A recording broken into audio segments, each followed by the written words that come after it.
আসসালামু আলাইকুম সুপ্রিয় সপ্তম শ্রেণীর শিক্ষার্থী, জেবি ম্যাথকেরে স্বাগতম। আমরা আজকে তোমাদের প্রথম অধ্যায়ের অনুশীলনী 1.2 এর 15 এবং 16 নম্বর প্রশ্নের সমাধান করব।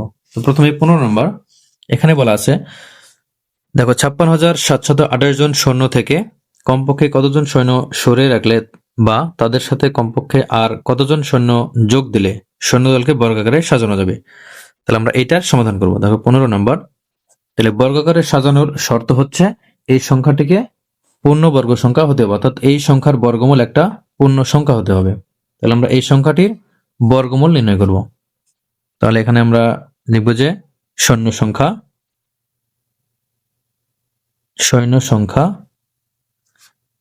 সমান 56,728 জন। তাহলে আমরা লিখে নেব যে বর্গাকারে সাজাতে হলে সৈন্য সংখ্যা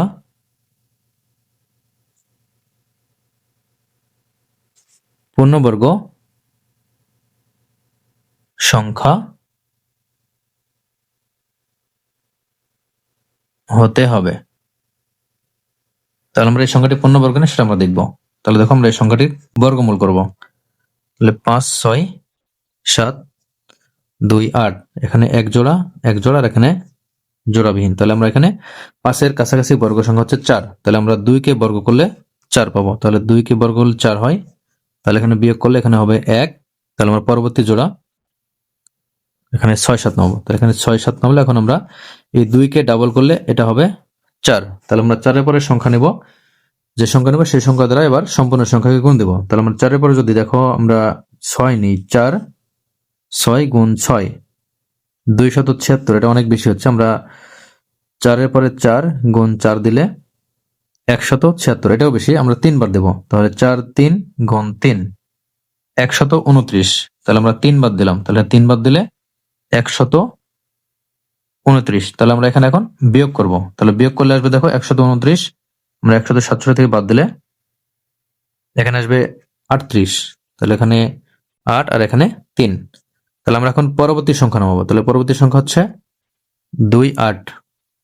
তাহলে এইবার আমরা এখানে যে সংখ্যা পেয়েছি 23, আমরা 23-কে ডাবল করবো। তাহলে 23-কে ডাবল করলে এটা হবে 46। তাহলে 46-এর পর আমরা যে সংখ্যাটি নিব সেই সংখ্যা দ্বারা আবার সম্পূর্ণ সংখ্যাকে গুণ করব।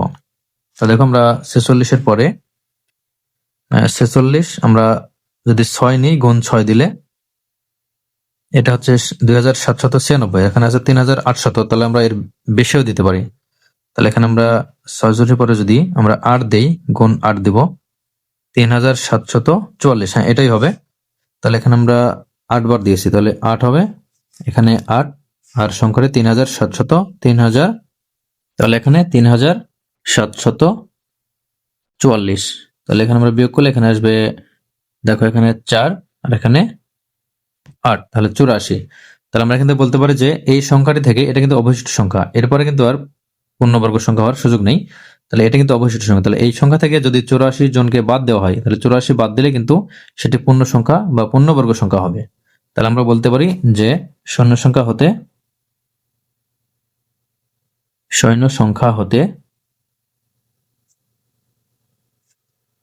84 জন সৈন্য সরিয়ে রাখলে সৈন্য দলকে বর্গাকারে সাজানো যাবে।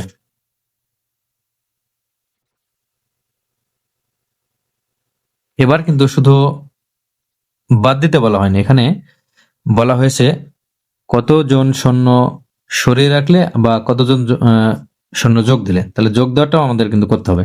তাহলে যখন যোগ দিব তখন আমরা সেক্ষেত্রে কি করব, যে এই সংখ্যাটিতে আর কত যোগ দিলে সেটা পূর্ণবর্গ হবে সেটা আমরা বলবো। তাহলে এই সংখ্যার পরবর্তী যে পূর্ণবর্গ সংখ্যা সেইটা আমাদের নিয়ে আসতে হবে। সংখ্যাটির সাথে কোনো ক্ষুদ্রতম সংখ্যা যোগ করলে সংখ্যাটি পূর্ণবর্গ সংখ্যা হবে। তাহলে এখানে আসলে তাহলে যখন এই সংখ্যাটি যোগ করার ফলে পূর্ণবর্গ হবে তখন তার বর্গমূল কত হবে? তাহলে পরবর্তী পূর্ণবর্গ সংখ্যার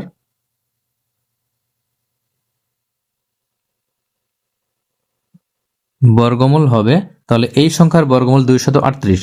তাহলে এর পরবর্তী সংখ্যার বর্গমূল হবে এর সাথে 1 যোগ হবে, তাহলে এটা হবে 238 যোগ 1, এটা হবে বর্গমূল।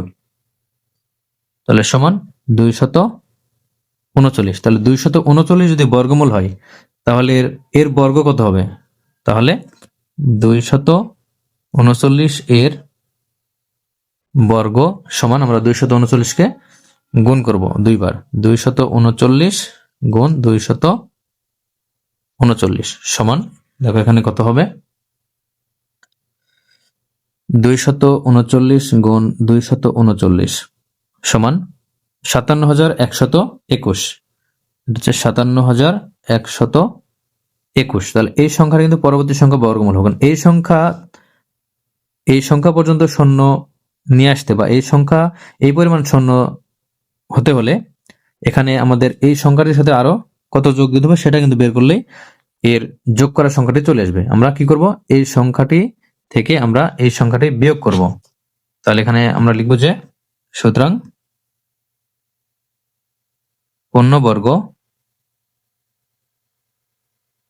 হওয়ার জন্য যোগ করতে হবে সমান, এখানে 57,121 বিয়োগ 56,728। তাহলে 56,728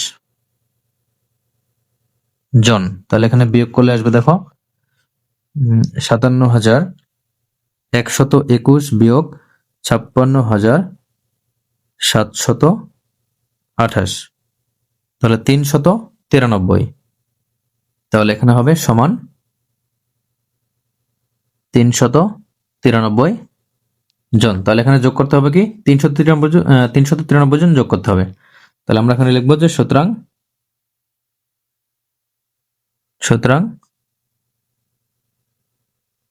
বর্গাকারে সৈন্যদলকে সাজাতে এখানে বাদ দিতে হবে 84 জন। 84 জন সৈন্য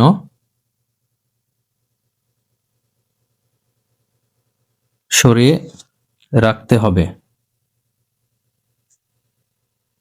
অথবা 393 জন সৈন্য যোগ করতে হবে। তাহলে এটা হচ্ছে অ্যান্সার। এখন 16 নম্বর।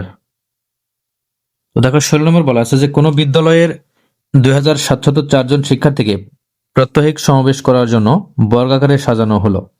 প্রত্যেক সারিতে শিক্ষার্থীর সংখ্যা নির্ণয় করো। তাহলে আমরা এই সংখ্যাটির বর্গমূল করলে কিন্তু এই সংখ্যাটি আমরা পেয়ে যাব। তাহলে দেখো 16 নম্বর যে শিক্ষার্থীর সংখ্যা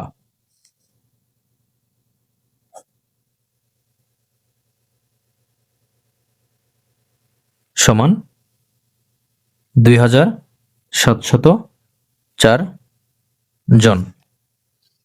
তাহলে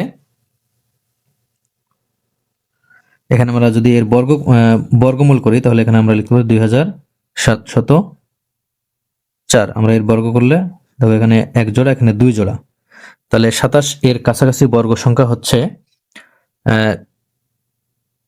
25 এবং 36। তাহলে 36 বর্গ, তাহলে 25 আমরা নেব। তাহলে 25 হচ্ছে 5 কে বর্গ করলে 25 হয়। তাহলে এখানে 5 এর বর্গ হচ্ছে 25। তাহলে এখানে বিয়োগ করলে হবে 2, আর এখানে 04 নেমে আসবে।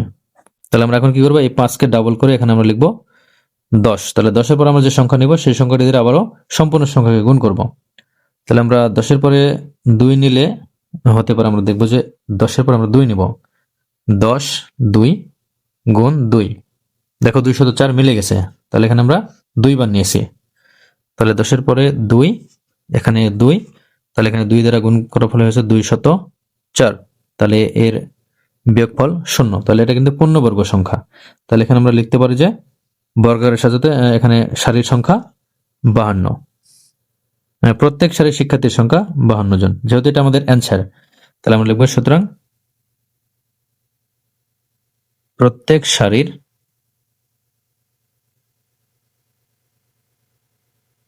শিক্ষার্থীর সংখ্যা সমান